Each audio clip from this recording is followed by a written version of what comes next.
Pablo lo dice en Gálatas, los que se quieren justificar por las obras de la ley han caído de la gracia.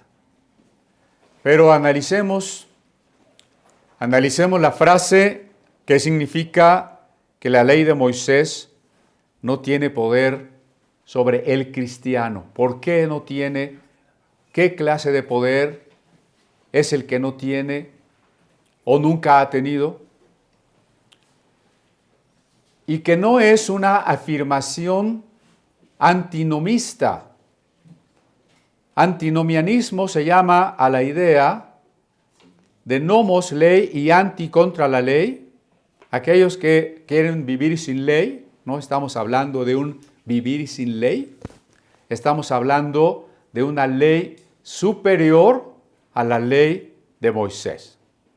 Cualquiera que quisiese acusarlo de que usted quiere vivir sin ley, de ser un antinomianista, usted dirá, no vivimos sin ley, vivimos en una ley superior, la ley del Espíritu. En Hechos capítulo 15,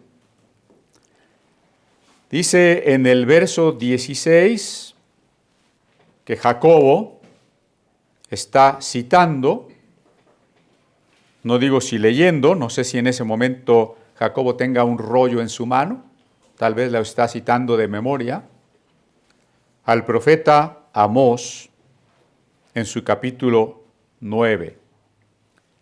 Y dice la cita de Jacobo en Hechos 15, 16. Después de esto, volveré y reedificaré el tabernáculo de David que está caído, y repararé sus ruinas y lo volveré a levantar, para que el resto de los hombres busque al Señor y todos los gentiles sobre los cuales es invocado mi nombre. Si bien David es un personaje muy antiguo del siglo X antes de Cristo, cuya historicidad se pierde en las brumas de la tradición oral, y sus historias posteriores de grandeza pertenecen más bien a los 200 años de la construcción literaria en tiempos del rey Josías. Sin embargo, David y la historia literaria, profética, teológica que se construye en torno a su persona, se convierte en figura y prototipo del Mesías que ha de venir. Y especialmente la promesa que hace Dios de que nunca faltará en el trono de Israel un rey descendiente de la familia de David.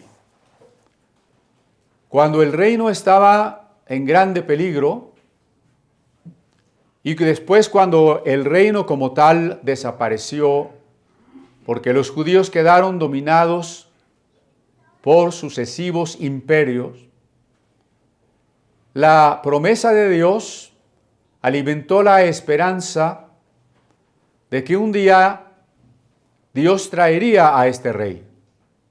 Ahora que no había rey sobre el trono de Judá, bajo el imperio babilonio o persa, o griego, o romano,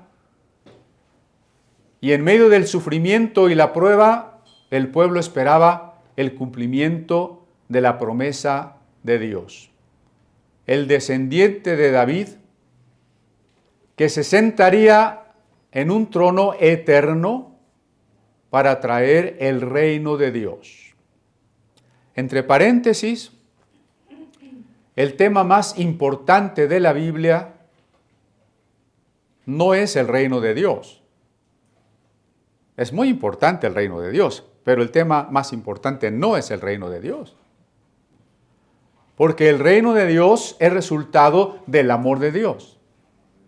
Y el amor de Dios se ha concretado y llegado a su expresión suprema y sublime en Jesucristo.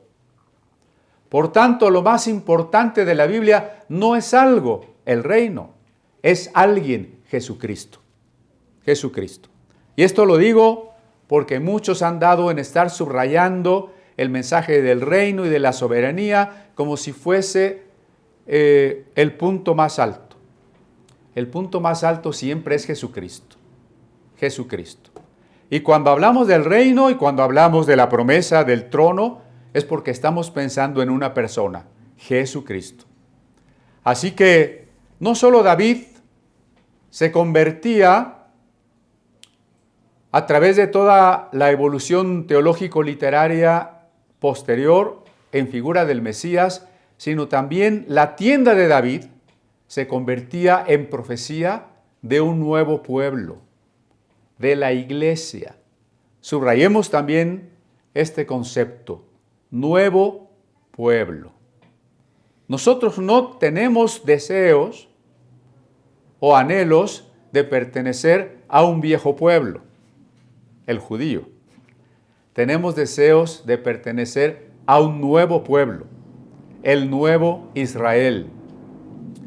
Pues bien, el tabernáculo de David, de acuerdo con lo que acabamos de leer, cobija a los gentiles. Cobija a los gentiles porque el tabernáculo de David, si bien es una construcción literario-profética, con una lejana base histórica, que acabo de decir, es también una meta escatológica. La importancia de historias bíblicas como el diluvio, Sodoma y Gomorra, o el reino y el tabernáculo de David, no radica en el pasado. La importancia de esas historias, al menos la mayor importancia, no radica en el pasado, sino en su ser tipológico, es decir, cómo nos identificamos con ellas. ¿Quién de ustedes no se ha sentido David frente a Goliat? Frente a esos problemas tan grandes o a esas personas tan poderosas que nos agreden, nos identificamos con aquella historia de David frente a Goliat. Pero sobre todo, esas historias apuntan a la meta escatológica, es decir, de las cosas últimas. Porque efectivamente el diluvio y Sodoma y Gomorra representan el juicio de Dios al final de los tiempos, el día grande de la ira de Jehová. Y el trono de David y el tabernáculo de David, en su plenitud, representan el pueblo resucitado, la iglesia que volverá nuevamente a la vida cuando llegue el tiempo de la plenitud del reino. Así que en Amós 9:11,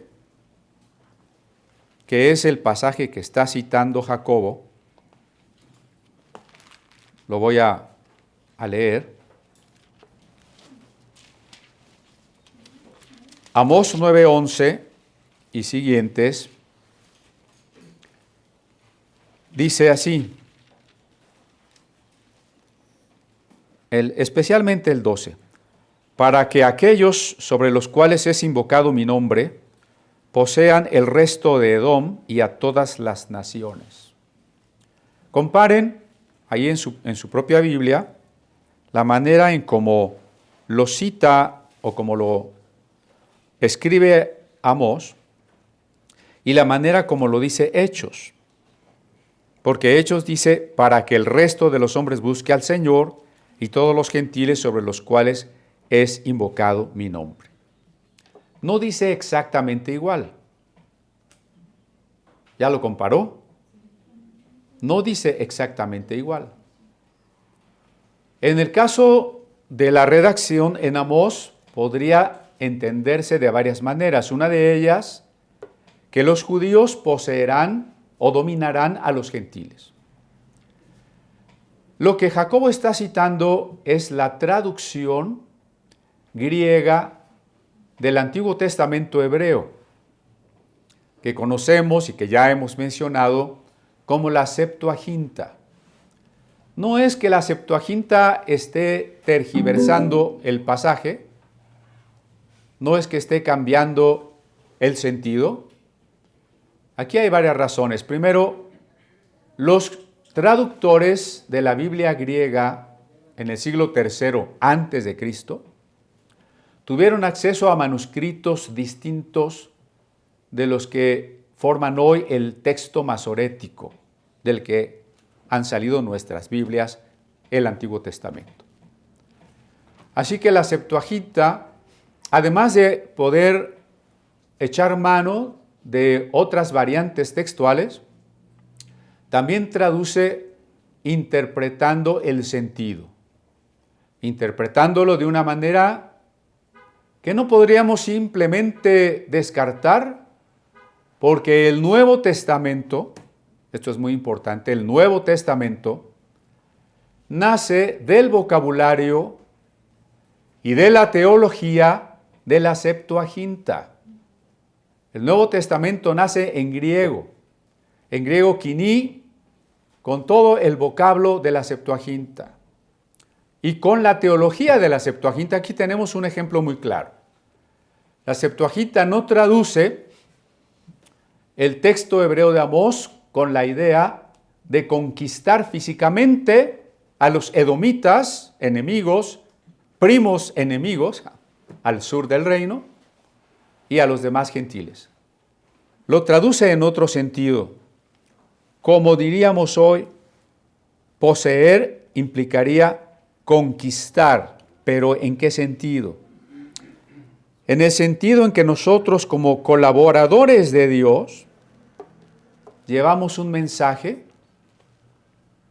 para que todos los pueblos reconozcan al Dios único y verdadero. ¿En qué sentido el tabernáculo de David alcanza, conquista a los otros pueblos? En el sentido positivo que no anula la voluntad de las personas, sino que les lleva un mensaje. Podríamos decir que nosotros hemos sido conquistados por el mensaje del Evangelio y por el amor de Cristo. ¿No? No hemos perdido nuestra voluntad, no nos forzaron. Con gusto, al igual que el enamorado, podemos decir, he sido conquistado. He sido conquistado por el Evangelio y por el amor de Dios. Ese es el sentido que Jacobo cita en la traducción griega que está usando. Que todos puedan reconocer al mismo Dios. Entonces, regreso a Hechos, capítulo 15. Volvamos a leer el verso 17. Para que el resto de los hombres busque al Señor y todos los gentiles sobre los cuales es invocado mi nombre. ¿Cuál es el resultado de que el tabernáculo de David cobije a los gentiles? En el templo de Jerusalén, que estaba en pie en ese momento que esta reunión se está llevando al cabo, allá en ese templo, los gentiles no pueden pasar de cierto patio, que por cierto es el patio de los gentiles. Y habría letreros en griego, para que todos los gentiles los pudieran entender, que cualquiera que traspasase ese límite hacia el patio de los judíos sería ejecutado. Los gentiles que quieran visitar el templo como simpatizantes, sí pueden acercarse hasta el patio de los gentiles, ni siquiera al patio de los judíos, y mucho menos al verdadero patio o atrio, donde está el altar de los sacrificios y la fuente de los lavamientos. No puede. Pero la tienda de David, que era una sola tienda con el arca abierta, ¿recuerda eso? Da cobijo a los gentiles. Ya no tienen que detenerse en el atrio de los gentiles, ni las mujeres tienen que detenerse en el atrio de las mujeres, ni los judíos tienen que detenerse en el atrio de aquellos que no son sacerdotes. En la tienda de David todos podemos pasar hasta el arca, hasta el trono de Dios, hasta la presencia misma de Dios. Yo no sé si está imaginando conmigo este contraste entre el templo de Herodes con sus separaciones y la tienda de David con esa arca abierta. Lo había dicho Jacobo en el verso 14. Luego hablamos al 14, Hechos 15, 14. Simón ha contado cómo Dios visitó por primera vez a los gentiles para tomar de ellos pueblo para su nombre. Interesantísima esta frase. Aquí no se nota, pero si leyéramos en griego diría que Dios ha visitado a los etne, es decir, a las etnias, a las naciones, para formar de ellos un laos, o sea, un pueblo. ¿Vemos la diferencia entre ha visitado las naciones que no eran pueblo para tomar de entre ellos un pueblo? Y ese pueblo es el pueblo nuevo que les decía yo hace rato. No queremos pertenecer a un pueblo físico, a un pueblo viejo con todas sus tradiciones y su religión. Queremos pertenecer a un pueblo nuevo en el cual Dios mismo toma de entre todas las naciones a aquellos que han de integrar a ese pueblo nuevo. El nuevo Israel, el cuerpo de Cristo, la asamblea de los llamados aparte. Eso significa la palabra iglesia. ¿Todavía está conmigo? En ese verso 14 entonces es donde dice que a través del testimonio de Pedro y la conversión de Cornelio y otros gentiles que reciben el Espíritu Santo igual que nosotros, se manifiesta que Dios quiere tomar de entre las etnias un pueblo, formar un pueblo. Y es que los mismos judíos, especialmente de los fariseos, como dice en una de sus interpretaciones más antiguas, la Mishnah, todo aquel que ignora la ley es un Am Haaretz, un pueblo de la tierra, gente del polvo. Vean el desprecio, ¿no? En cambio, Dios está diciendo, aún de los goim, los gentiles, las naciones, yo voy a hacer un pueblo nuevo. Y entonces por eso dice Jacobo, con esto concuerdan las palabras de los profetas, y es cuando cita a Amós, diciendo que el tabernáculo de David incluirá a los gentiles. La segunda parte del verso 17, y todos los gentiles sobre los cuales es invocado mi nombre. Si el nombre de Dios es invocado entre los gentiles y le sigue llamando gentiles, es porque no se tuvieron que hacer judíos. Si no diría, y entre todos los prosélitos, o entre todos los convertidos, o de plano diría, entre todos los judíos que han invocado mi nombre. Pero no dice así. Entre todos los gentiles que han invocado mi nombre. Nosotros somos gentiles, ¿o no? La mayoría, ¿no? No somos gentiles. ¿Usted qué es? Mixteco, zapoteco, maya, celtal, cuicateco. Bienvenido. Somos gentiles que hemos invocado el nombre de Cristo, y todo aquel que invocar el nombre del Señor será salvo, dice Joel 2, porque yo derramaré mi espíritu sobre toda carne, no sobre un pueblo físico nada más, sobre toda carne. Con ello concuerda la promesa para Abraham. En ti serán benditas todas las familias de los judíos. ¿Verdad que no? En ti serán benditas todas las familias de la tierra, de la sierra de Oaxaca, de la Patagonia, de los esquimales, del desierto australiano, de Manchuria y hasta de Timbuktu. Todas las familias de la tierra. Bien, entonces, a partir de esta escritura que Jacobo entiende, ya hemos dicho, por la palabra de ciencia, viene ahora la palabra de sabiduría. ¿Qué diferencia hay entre palabra de ciencia y palabra de sabiduría? Los que han estado estudiando los videos de Corintios nos pueden decir. ¿Quién levanta la mano?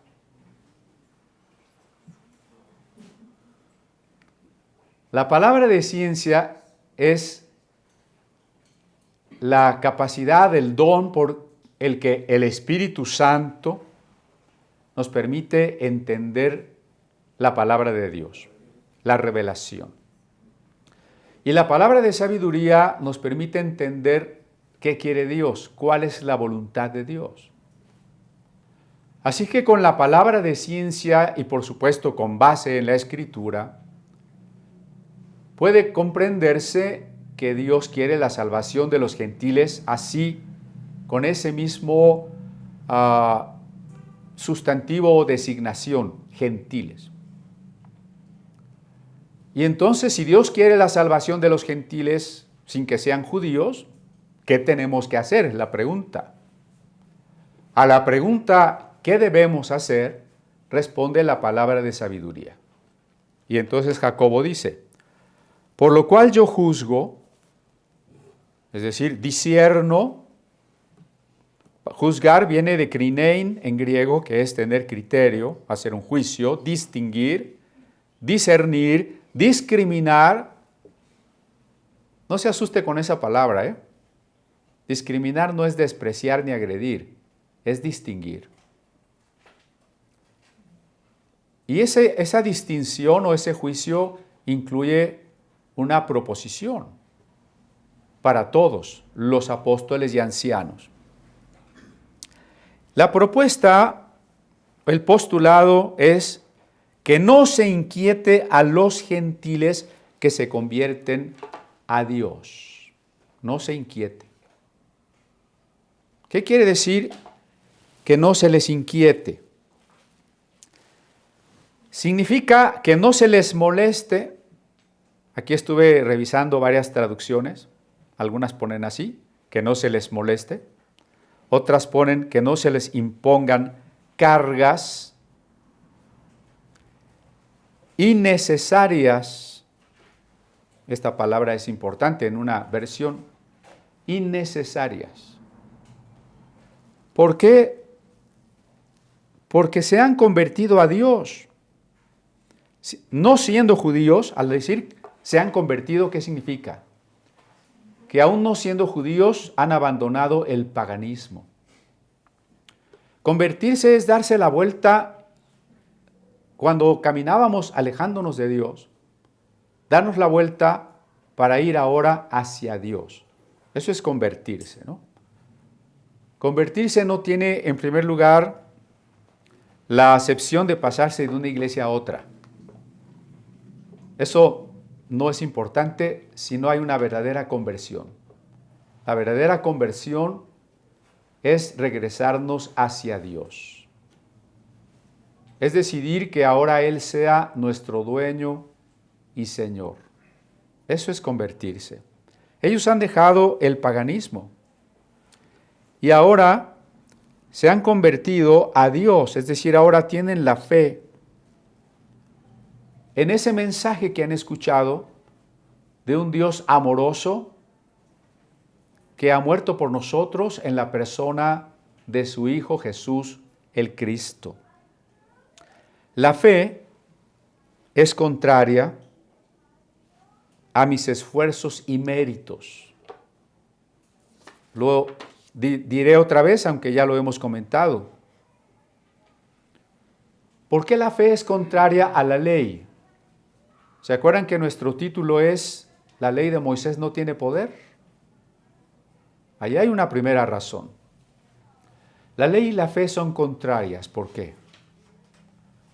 Porque considerar que la salvación, por ahora no discutiremos qué significa la salvación, significa muchas cosas.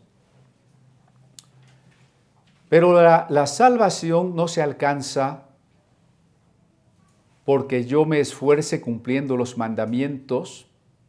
Eso sería tener la esperanza en mis fuerzas. Yo puedo cumplir, yo debo cumplir, yo tengo que cumplir, yo voy a alcanzar la meta, yo voy a agradar a Dios, yo voy a resolver mis pecados, yo voy a alcanzar la resurrección cumpliendo la ley. Noten que aquí la base y el centro está en el yo. Por eso repetí tantas veces. Yo me esfuerzo. Yo voy a alcanzar. Yo voy a merecer. El yo. La fe es lo contrario. La fe es decir, yo no hice nada y no puedo hacer nada. Jesucristo lo hizo todo. Es contrario, ¿no? Ah, con razón. Dice en el Génesis que Dios reposó de sus obras el día séptimo. Y entonces la carta a los hebreos nos dice, reposemos como Dios ha reposado. ¿Y qué es reposar entonces? Antes yo me esforzaba para alcanzar la resurrección, para alcanzar el perdón de los pecados. Como dicen los múltiples rezos por los muertos, ruega por fulanito, ruega por perenganito, perdónale sus pecados, y nunca sabemos si ya se le perdonaron o no se le perdonaron, o si seguimos rezando por él. No sabemos. Alguna vez trabajábamos para ser aceptables a Dios, para superar nuestra condición de miseria. Perdónenme que lo diga así. Pero cuando volteo a mirarnos, digo mirarnos porque me incluyo yo, pero, y no estoy hablando de este momento, sino cuando ando en la calle y digo, el hombre es miseria. El hombre es miseria. El que no está pobre, está verdaderamente inculto, o está enfermo, o está viejo, o está ignorante, o está engañado, o está enviciado, o tiene el peor gusto de todos los gustos, ¿no? Y veo la miseria de todos nosotros. ¿Cómo voy a superar esa miseria? Antes yo pensaba que con mi esfuerzo, y me ponía mis nopales en la espalda, ¿no? Hasta que comprendí que si yo no puedo alcanzar la resurrección, Jesucristo murió por mí y me perdonó. Y me prometió la vida eterna y me dio el Espíritu Santo, que es la garantía de mi resurrección. ¿Y todo eso por qué? Porque yo lo logré, porque era bueno, porque era inteligente, porque era de una raza superior, porque era guapo, porque era judío, y no soy nada de eso, para colmo, ¿no? Fue por gracia. Por pura gracia, porque Jesucristo murió por mí. Así que no se inquiete, no se moleste, no se le pongan cargas innecesarias a los no judíos. ¿Eso qué significa en el contexto? No los pongan a querer guardar la ley. El domingo pasado les leí el nombre de un montón de documentos judíos, ¿no? Que seguro ni se acuerdan. Y qué bueno, no hace falta, ¿no? Ahora dice que si no les vamos a poner cargas, dice el verso 20, sino que se les escriba que se aparten de las contaminaciones de los ídolos, de fornicación, de ahogado y de sangre. Ah, caray, qué cosas tan raras, ¿no? No tengo que hacer sacrificios de animales. Aquí no dice que tenga que guardar el sábado. Aquí no dice que me tenga que circuncidar, aquí no dice cualquiera otros de los 613 mal contados preceptos de la ley. Dice unas cosas muy raras, ¿no? Algunos intérpretes dicen que se trata de un pasaje de Levítico, del Código de Santidad, en el cual se le pedía a los gentiles que no hicieran estas cosas para no escandalizar a los judíos que estaban ahí en esa ciudad. Creo que ese no es el punto. El punto es más profundo. Estas 4 cosas, que en realidad son 3,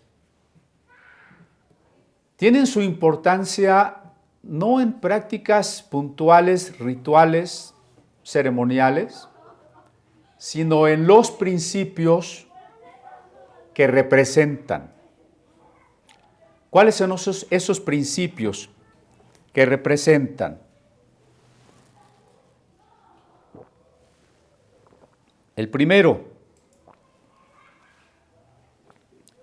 que se aparten de las contaminaciones de los ídolos. Déjenme parafrasear esto. Usted y yo no estamos obligados a cumplir la ley. Vamos a repasar las razones del por qué. Número 1, porque nadie la puede cumplir. Ahí está la primera frustración. Alguna vez discutía yo con un maestro de la iglesia que se llama de Dios Israel. Le decía, la ley fue dada para que la violemos. No, bueno, se escandalizó. Pero lo dice Pablo en Romanos 7. Cuando el mandamiento llegó, entonces el pecado tomó poder en mí y se multiplicó. ¿No es cierto? Porque Dios no es tan ingenuo. ¿Acaso Dios dijo, voy a dar la ley para que todos la cumplan? Y luego cuando nadie la cumplía, Dios se decepcionó y dijo, nadie la cumple. Dios, que es omnisciente, que lo sabe todo, ya sabía que esa ley que él iba a dar, nadie la podía cumplir. Ya lo sabía, no fue para él ninguna sorpresa. Entonces, ¿para qué la dio? Bueno, la dio por varias razones. Primera, para que nos diéramos cuenta que necesitamos un Salvador. Si no puedo cumplir la ley, si la ley exacerba en mi carne el pecado, Romanos 7, entonces la primera función de la ley es decirme, tú necesitas ser salvado. Recuerdo un himno de alguien que es náufrago, está ahí en el mar, y dice, en las olas furiosas del mar me encontré, solitario, perdido, sin luz y sin fe. De repente, al mirar un gran barco pasar, angustiado y sin fuerzas, ansioso exclamé, aquí estoy, ¿quién me quiere salvar? Entonces mi pecado, mi vida, mi incapacidad de cumplir la ley, tienen que llevarme a esa desesperación, diría Kierkegaard, la desesperación, para a partir de ahí gritar, ¿quién me quiere salvar? ¿Y quién es el único que me puede salvar? ¿Quién es el único digno de tomar el libro y abrir sus sellos? Jesucristo. Jesucristo. Entonces, siguiente cosa, la ley fue dada a un pueblo que ya estaba redimido. Recuerde que Dios no le dio la ley a los judíos para que cumpliéndola merecieran ser liberados de Egipto. Fueron liberados solamente por el amor de Dios, sin merecerlo. Y una vez liberados, Dios les entregó una ley para que vivieran como pueblo diferente, pero ya redimidos. La ley nunca fue el vehículo para la salvación. En todo caso, fue la educación, la palabra Torah, que si viene del hebreo, yará, significará educar o enseñar a tirar al blanco, y si viene antes del acadio, tartú, significa eso, enseñar. Es una didáctica, una disciplina para el que ya está redimido. Pero el otro problema es que esa ley, la que es de Moisés, es una ley que se refiere sobre todo a cuestiones físicas, ceremoniales. Y bien dijo Jesús que ahora adoramos en espíritu y en verdad. Ha perdido toda su importancia el decir en este lugar o en aquel otro, con aquellas vestimentas o con aquellos sacrificios. Eso ya no tiene sentido. El problema de la ley y de la gracia no es, sin embargo, solamente con el problema ceremonial. Muchos resuelven el problema así. Ya no guardamos la ley ceremonial, pero sí la moral. Oiga, el problema estaba con la ley moral. Guardar la ley ceremonial es lo más fácil, ¿no? Vestirme de cierta manera, hacer ciertos rezos, ciertos sacrificios, hasta es bonito. A todo mundo le gusta. Eso es lo más fácil de cumplir. El problema era la ley moral. Como dice otra vez Romanos, si la ley no dijera no codiciarás, pues yo no codiciaría. Esa no es una ley ceremonial, es un problema espiritual. No podemos cumplir la ley porque la ley apunta, otra razón, apunta a algo más alto que ella misma, a la ley del Espíritu. La ley escrita en tablas, después en pergaminos, hoy en el papel de nuestras Biblias, apunta a una ley superior que se escribe en nuestros corazones a partir del día del Pentecostés. Vamos adelante. Entonces, estas prescripciones que propone Jacobo no significan, bueno, no guarden toda la ley, pero guarden un poquito de la ley. No significa eso. Significa, y otra razón más para no guardar la ley, y creo que ya la dije hace un domingo o dos, porque ya nos morimos. Los muertos no están obligados a guardar la ley. Bueno, algunos muertos sí votan, ¿no? ¿Saben a qué me refiero? Pero normalmente los muertos no están obligados a guardar la ley. Otra vez Romanos 7. Hablo con los que saben la ley, dice Pablo. Cuando el marido muere, la mujer es libre para casarse con otro. Nosotros en Cristo ya morimos y somos libres de la ley. Ahora somos la esposa de Cristo. Si alguien quiere guardar la ley, está cambiando de marido o está adulterando. ¿Usted quiere ser de Cristo o adulterar con la ley? Entonces, ¿qué significa estos preceptos? ¿Qué significan? Que si ustedes o nosotros, gentiles, no tenemos que guardar la ley, sí debemos distinguir entre aquellas cosas que en nuestras costumbres eran aceptables, comunes o incluso normales, pero que para nuestra vida cristiana no lo son, aunque no guardemos la ley. ¿Cuáles son esos principios que nos muestran las diferencias con la gente que nos rodea, que no es cristiana? Número 1, guardarnos de la idolatría.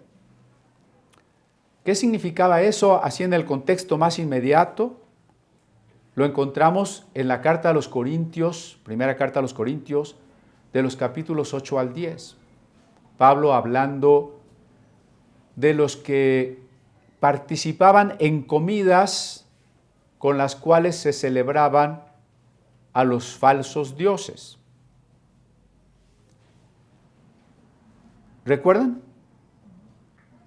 Pablo dice, si ustedes compran en la carnicería, ni pregunten si cuando mataron a esa vaca se la ofrecieron a Júpiter o a Mercurio o a Apolos, no pregunten. Ustedes cómansela, no pasa nada, no se les meten los chamucos. Como a veces algunos hermanos piensan, ¿no? Es que si comes pan de muerto, se te mete un demonio. si comes rosca de reyes, ¿no? Y llegaron a tales extremos de llegar a las casas a enseñarte a que tiraras todo lo que ellos pensaban que tenía demonios, ¿no? Aquí tienes una figurita de una rana, las ranas son diabólicas, tírala a la basura. Aquí tienes unos discos de música pagana, quémalos. Aquí tienes un cartel de Blancanieves y los 7 enanos demonios, tíralos, ¿no? Y ¡boom! Vámonos. Pablo dice, no, mire, el ídolo no es nada. Así que decepciónese si usted andaba echando aceite ahí en los altares que la gente pone en las calles. El ídolo no es nada. Luego usted se va a comer a un restaurante y dice, ahí estaba un Buda. Y me han preguntado, si será bueno comer ahí o se le meterá un demonio. El ídolo no es nada. Usted coma a gusto con el Buda, San Martín de Porres, la Virgen de Guadalupe, lo que quiera, ¿no? El ídolo no es nada. Imagínense si el ídolo fuera algo, los que troquelan ídolos estarían fabricando demonios, ¿no? Ahí van saliendo los muñequitos de San Judas Tadeo, cada vez que sale un nuevo demonio. No, pues eso es absurdo, ¿no? Dice Pablo, el ídolo no es nada. ¿En dónde está el engaño demoníaco? Porque efectivamente hay un engaño demoníaco. En que alguien ponga la fe precisamente en eso que no existe. Si ese personaje al que la imagen representa no existe, no ve, no oye, no me ayuda, no es trascendente, no puede ser el piso ontológico de mi existencia, entonces el engaño demoníaco está en poner la fe en algo que es aire. En hebreo, nevel, vanidad, humo. Ahí está el engaño demoníaco, ¿sí? No en el muñeco. Hay hermanos tan exagerados que esta Biblia trae imágenes y empiezan a arrancarle hojas a la Biblia. Hermano. No. Pero el problema es aceptar las creencias o convivir con las personas de una manera que les hagamos pensar que estamos de acuerdo con sus creencias. Aclaro, no dije convivir con las personas, eso tenemos que hacerlo de la manera más amorosa, paciente y abierta posible, ¿sí? Pero ¿cómo eran los cultos antiguos? Los cultos antiguos incluían adoración a los dioses, acompañada de banquete y orgía. ¿Sí ven? Acuérdense de la historia de Balaam.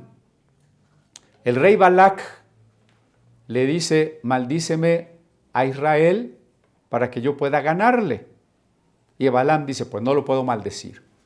Dios no me deja. Te doy más dinerito. Por eso Apocalipsis habla del pecado de Balaam, ¿no? Te doy más dinero. Bueno, mira, no lo puedo maldecir, pero te voy a dar la clave. Saca unas muchachonas guapas, invita a los muchachos de Israel y vas a ver que van a hacer lo que muchos jóvenes cristianos. Andan con los inconversos, ¿no? Ay, perdón, esa fue un lapsus. Bueno, entonces, allá van los jóvenes de Israel con las mujeres del pueblo de Balac a la fiesta. Pero la fiesta incluye banquete, orgía y adoración de los dioses falsos. Y entonces Israel pierde la batalla, ¿no? Bueno, pues así es lo que Pablo dice en 1 Corintios 10. Si ustedes participan de la cena del Señor, del pan y el vino, con esa comida de amistad y comunión están diciendo con todos los ahí reunidos que ustedes creen que Jesús dio su cuerpo y su sangre por nosotros. Están mostrando que somos un cuerpo, una unidad. Pero si al rato o al otro día ustedes se van a una comida pagana, sucede la misma cosa. Están diciendo a la gente que están de acuerdo con su comida, con su culto y hasta a lo mejor entraron ahí a la pachanga, ¿no? Y entonces dice Pablo, no podéis tener comunión con la mesa del Señor y con la mesa de los demonios, ¿no? Entonces, lo primero que implicaría este mandato es que nos comportemos con las personas como personas nosotros renovadas, que no somos intransigentes ni los condenamos, pero tampoco somos piedra de tropiezo haciéndoles pensar que todo lo que ellos creen está muy bien y que no tienen problema, porque eso les dañaría. Ellos tienen que saber que hay otro mensaje, que hay una luz para la vida de ellos. Pero más allá de esto, lo que el principio contra la idolatría implica es que nosotros no podemos vivir, aceptar o poner nuestra fe en nada que no sea Dios. Y esto nos incumbe directamente a nosotros. Porque tal vez usted diga, bueno, aquí donde nos reunimos no hay imágenes de personas. Nada más tenemos ahí la ciudad de Jerusalén, allá atrás Narnia, creo. Y acá la biblioteca de Maná. No tenemos más imágenes, ¿no? Así que no tenemos problema. Sí tenemos problema, porque la verdad es que hay muchas cosas que ocupan o pueden ocupar el lugar de Dios en nuestras vidas. Cualquier cosa a la que le demos la suficiente importancia, a la que le demos más tiempo, más preocupación, más esfuerzo, más dinero que a Dios, está ocupando el lugar de Dios. Y puede ser algo tan bueno como los hijos. Cuando Dios le dijo a Abraham, sacrifícame a tu hijo, es porque Abraham amaba tanto a su hijo que ya Dios estaba quedando en segundo lugar. Puede ser algo bueno, algo legítimo, como el trabajo, la profesión, la carrera, el éxito, o puede ser algo malo, lo que está ocupando el lugar de Dios. Diría Paul Tillich, ¿cuál es nuestra preocupación última? Eso que sea su preocupación última, si no es Dios, está ocupando el lugar de Dios.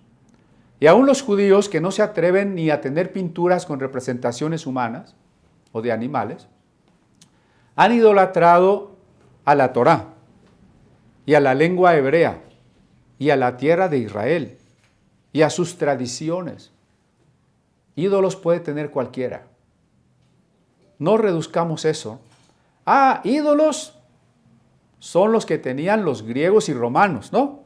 Cuando iba yo a la parroquia me decían, no, es que la idolatría era la de los griegos y romanos. Tal vez usted diga, ídolos los que tienen los católicos. No, ídolos los que tenemos todos nosotros. Todos tenemos ídolos. Tenemos que guardarnos de cualquier contaminación de los ídolos. Siguiente cosa. De fornicación.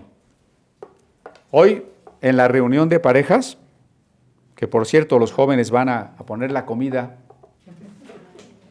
quédese, porque es reunión de parejas y de jóvenes, porque se va a tratar el tema de la pornía.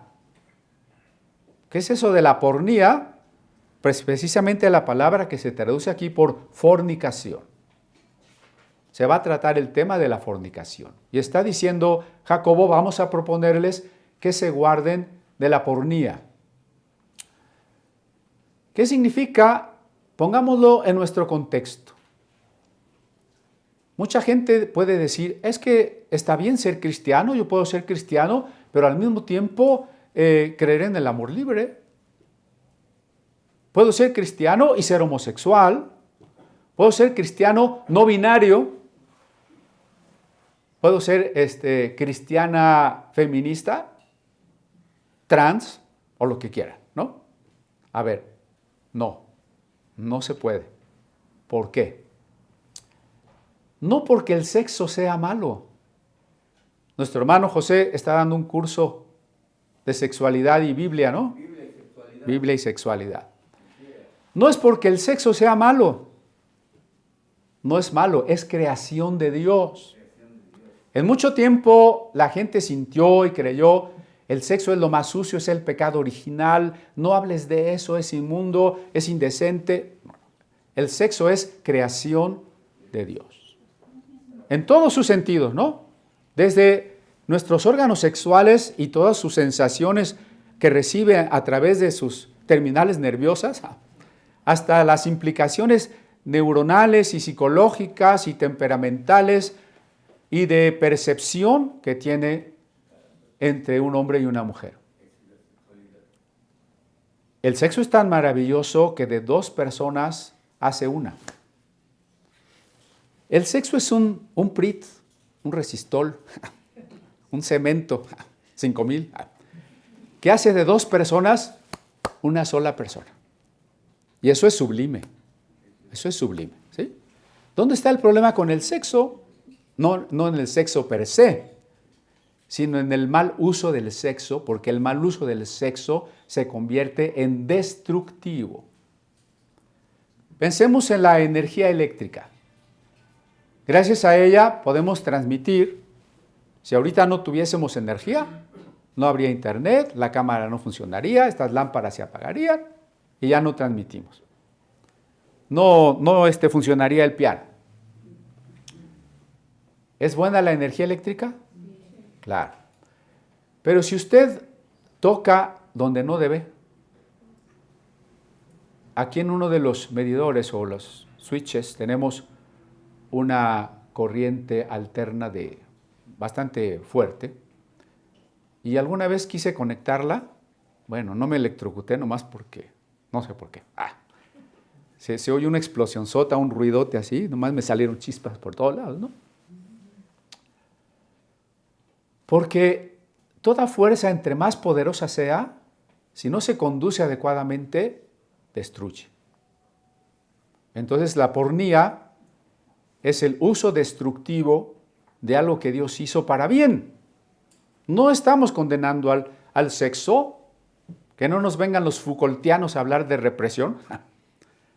No, estamos simplemente diciendo que el mal uso del sexo destruye.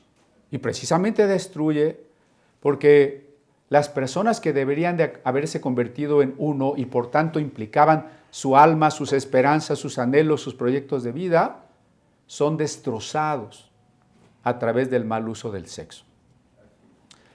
Y entonces, como en aquellos tiempos, el mal uso del sexo en muchos sentidos se consideraba natural.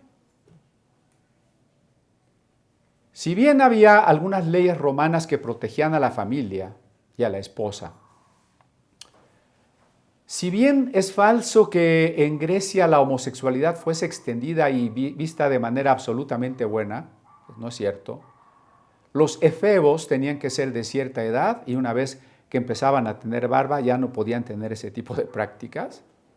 Y no todos los griegos pensaron igual. Ahí está Sócrates en contra de esa manera de ver la vida. Pero veían muchas cosas aparentemente naturales. Por ejemplo, en Corinto había un culto donde las ménades o sacerdotisas estaban allí para ejercer la prostitución sagrada. No era algo nuevo. Los cananitas ya practicaban la prostitución sagrada, que era parte del culto, decíamos hace rato, ¿no? Entonces había mucha gente que veía las cosas normales. Muchas prácticas sexuales que alguno podría ver normales. ¿Qué está diciendo la Iglesia con este principio? Que debemos superar esta idea de ver al cuerpo, de ver al sexo, reconocerlo como la forma sublime que Dios ha establecido para que dos personas se conviertan en una y dejar de lado todo uso destructivo del sexo. Y decía, ¿y en nuestro tiempo qué? Hoy el sexo es el discurso predominante. Siempre se ha hablado de sexo, ¿no? El hombre siempre ha sido un ser sexual, necesitado, etc. Pero hoy es el discurso predominante. Tan predominante que los niños y adolescentes reciben cientos de estímulos al día. Las jóvenes tienen su menarquia ya no a los 14 años, sino a los 10. Las niñas de 3, 4 años ya son sexualizadas. Ahí les ponen sus tacones y las visten como vedettes, las ponen a bailar. Los niños del kinder ya perrean, ¿no? O sea, es una sociedad terriblemente sexualizada para mal, que nos promete el placer instantáneo y sin consecuencias de una sexualidad mal usada, lo cual es falso, porque nos va a traer muchísimas consecuencias desastrosas. Y precisamente la filosofía se ha esforzado por querernos demostrar que no hay bien y no hay mal, que las reglas del buen uso de la sexualidad son mojigatería, son formas de dominación social, que nos liberemos de todo eso, como decía esta señora Boabá. Si quieres ser verdaderamente libre, pues tienes que ser sexualmente, ¿qué diríamos? Panetérico. Haz lo que quieras, como quieras, con quien quieras, ¿no? Y entonces, bueno, nuestras leyes están legislando en favor de estas desviaciones. ¿Quién esta semana no se enteró del escándalo de un hombre que boxeó contra una mujer en las Olimpiadas de París, diciendo que él era hombre, que no era hombre, que era mujer, y casi la mata, y ella tuvo que retirarse?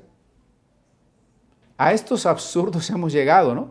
¿Qué nos estaría diciendo este precepto? Que aunque no tenemos que guardar la ley de Moisés, tampoco nos tenemos que dejar engañar por la forma de ser del medio, de la sociedad en la que vivimos. ¿Sí me estoy explicando? Ni nos vamos a dejar engañar por todas las preocupaciones y prioridades que la gente tiene, que son sus dioses, sus ídolos. ¿Quiénes son los ídolos de hoy? Los actores, los cantantes, los boxeadores, los futbolistas. No. Ni por sus ideas equivocadas respecto del sexo, que ni siquiera tendría caso hacer una lista, porque Pablo dice, ni siquiera platiquen de las cosas que ellos hacen en oculto. Bueno, creo que ahora ya no es tan oculto. Hasta marchas tienen, ¿no? Entonces, los siguientes preceptos, aquí quisiera también hablar de, y ya lo mencioné entre paréntesis, la unión desigual. Está implicado aquí, jóvenes, señoritas, cristianos. Siguiente, tercer precepto, que está formado de dos: que se abstengan, se aparten de ahogado y de sangre. De ahogado y de sangre. ¿Qué quiere decir eso? Bueno, en términos estrictos, ahogado es un animal que fue estrangulado y se guisa sin desangrar. Y de sangre, pues diferentes prácticas, como quien acostumbraba que al momento de matar un toro, tomar en un recipiente la sangre caliente y beberla para obtener la fuerza del toro, supuestamente, ¿no? O los taquitos de moronga. Qué ricos, ¿no? Lástima. O sea, aquí dice que nos abstengamos de ahogado y de sangre, que para el caso es el mismo tema, el tema de la sangre. Y no es precisamente porque sea solo un precepto levítico. Hay que entender qué está detrás y qué está antes del precepto levítico. ¿Por qué digo antes? De acuerdo con la historia del diluvio, la prohibición de comer sangre se le dio a Noé, es decir, es antes de la ley de Moisés. Si tomásemos una cronología tradicional, Noé habría existido 1500, 2000 años antes de Moisés, cuando menos, ¿no? Bueno, si las palabras que se le dicen a Noé es que no se coma la sangre, ¿qué significa? Claro, estoy hablando de una cronología tradicional. Desde el punto de vista crítico, más bien, los diferentes documentos o corrientes que forman la Torá nos muestran que en la corriente yavista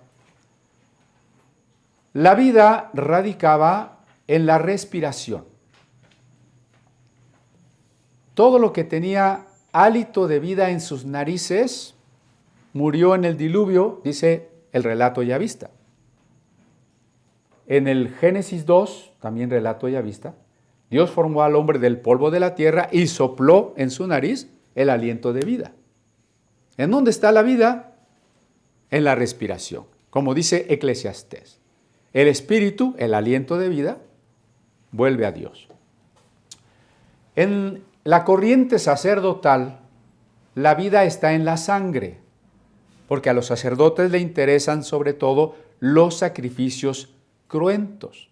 Así que ellos dicen, la vida está en la sangre. Claro, en términos contemporáneos, nosotros no podríamos plegarnos a ninguna de las dos teorías, ¿o sí? ¿La vida está en la respiración o respiramos porque estamos vivos? La vida está en la sangre y ya se murió la persona y está toda su sangre y ya no está vivo. ¿Qué es la vida? En términos científicos contemporáneos, pues quién sabe, ¿no? Pero lo interesante aquí es que si para cierta corriente teológica la sangre representaba la vida, lo que tenemos que aprovechar o utilizar de esa enseñanza es eso. Por eso el Nuevo Testamento insistirá en que hemos sido salvados, lavados, perdonados, rescatados por la sangre de Cristo.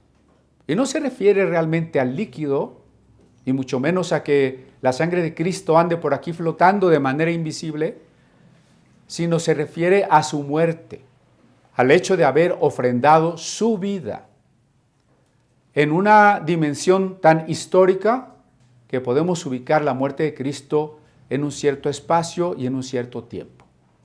Muerte física, no mística, no espiritual, histórica. Esa es la sangre de Cristo. Pero entonces, si la sangre representa la vida, ¿qué significará que los apóstoles pidan este respeto por la sangre? Volvamos a nuestra época. No a muchos años, quizá 15, se aprobó en la Ciudad de México una ley para permitir la eutanasia, ¿no? Y en muchos otros países, primeramente de Europa. Por aquí estos días también creo que una jovencita que se quiso suicidar varias veces y no lo lograba, entonces sus papás le ayudaron en un suicidio asistido. Ah, ¿te quieres suicidar? Bueno, te vamos a ayudar. ¿Qué cosa? ¿No? Esa es una falta de respeto por la vida. Hermano, usted dice, bueno, yo soy cristiano, pero yo creo que sí, cuando alguien está sufriendo mucho, hay que darle la eutanasia. No, no se confunda. El enfermo, aunque quisiera morirse, lo que necesita no es que usted le diga, ya te quieres morir, pues ándale. Lo que el enfermo necesita es que usted le dé acompañamiento, consuelo, mensaje de Dios. Le ayuda a encontrar el sentido en medio de su sufrimiento, no que le ayude a morirse. No se trata de eso. En todo caso, lo que puede ser entendible no es la eutanasia, sino la ortotanasia, que significaría que cuando los tratamientos médicos ya no van a arreglar nada, pues podamos suspenderlos. Pero la eutanasia es que de manera activa ayudemos al otro a suicidarse. ¿Qué otra falta de respeto por la vida está en nuestro tiempo? Discutiéndose en este momento en el estado de Jalisco, por ejemplo. El aborto.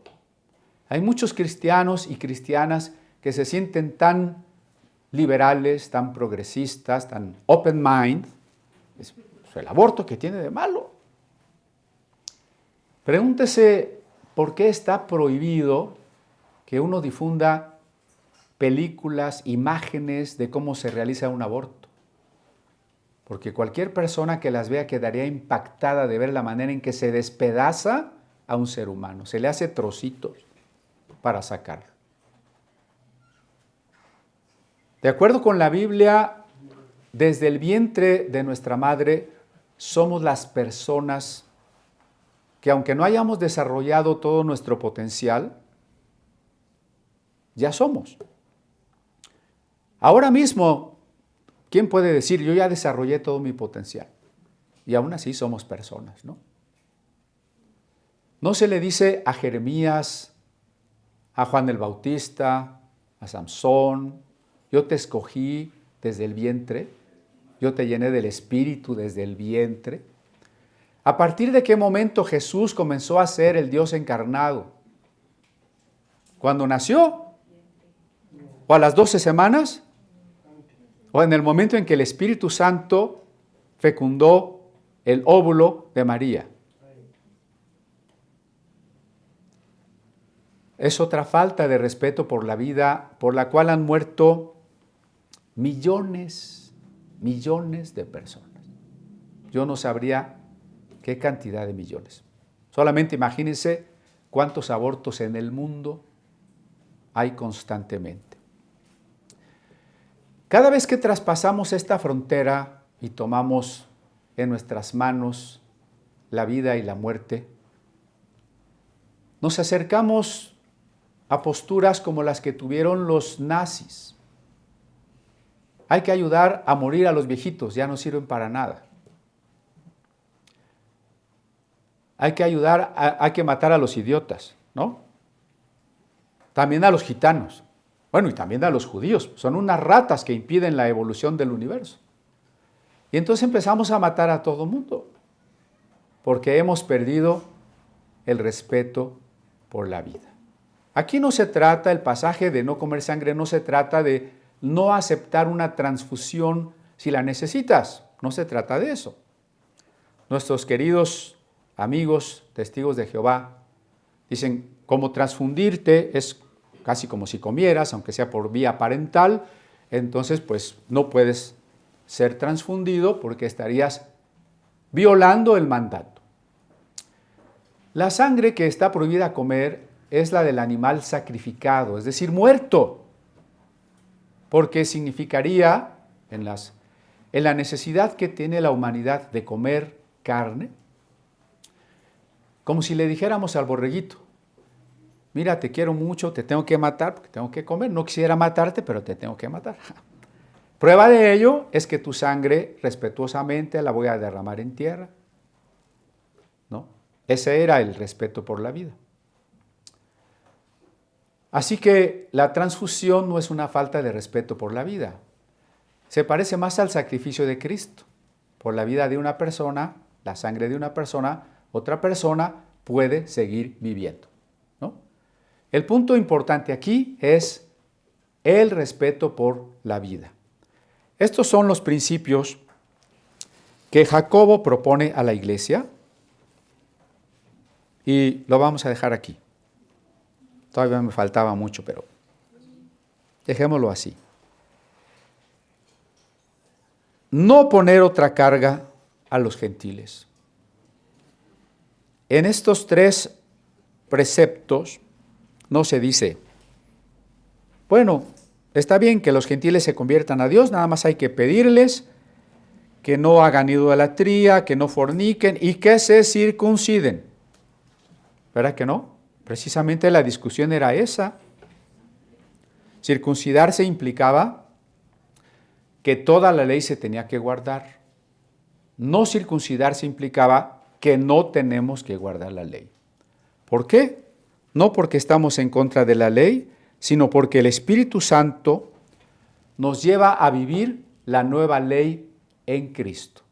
Con esto termino. Hay 3 niveles. El que está debajo de la ley porque la viola, porque no la conoce, porque no le importa. El nivel de los que viven en la ley y tratan de portarse bien. Y el nivel del Espíritu, donde el cristiano vive libre y de manera espontánea y natural cumple la ley. Son los 3 niveles. Voy a poner un ejemplo, muy simplista. En el más bajo nivel está el que se pasa el alto, ¿no? Porque no le importa el semáforo. Se siente bien inteligente, mexicano abusado, ¿no? ¡Bum! Ok. En el segundo nivel está el que no se pasa el alto porque dice, me van a multar. ¿Sí? Entonces no me lo paso por la ley. En el tercer nivel está el que hace lo que la ley nos propone, no porque la ley lo diga ni porque me vayan a castigar, sino por amor al prójimo. Nada más. Me lo podría pasar, pero pues a lo mejor atropello a ese peatón, a lo mejor choco con aquel carro. No me importa la multa, me importa no dañar a nadie. ¿Sí? Y entonces no me lo paso. En automático cumplí la ley, pero no fue la ley lo que me interesó. Porque la ley no me da el poder. La ley no me da el poder. A ver, ¿conocen los 10 mandamientos? ¿Hay que guardarlos? Pues acabamos de decir que no. Acabamos de decir que no. Ah, bueno, un mandamiento dice, no hurtarás. Si no hay que guardarlo, entonces ya puedo robar. No, porque eso es bajarte al primer nivel. Si el mandato dice no hurtarás, ¿qué te va a dar la fuerza para no robar? Si la cosa está re buena, necesito dinero. Además, nadie se va a enterar. Y tiene tanto que es como quitarle un pelo a un gato, ¿no? ¿Cuál es el problema? La ley no te va a dar el poder de no robar, de no adulterar, de no dar a falso testimonio, de no codiciar. La ley no te va a dar el poder de cumplirla. Sin embargo, cuando soy lleno del Espíritu Santo, amo al prójimo, ¿o no? Si amo al prójimo, pues no le puedo robar. No le puedo codiciar lo que él tiene, quitárselo. No puedo mentirle, decir de él algo que no es cierto. No puedo robarle la esposa, ¿no? Entonces no voy a violar la ley, pero no porque la ley me capacitó, ni porque la ley me importe, yo ya me morí a ella, sino porque en mí está la ley del Espíritu Santo, cuyo fruto es el amor.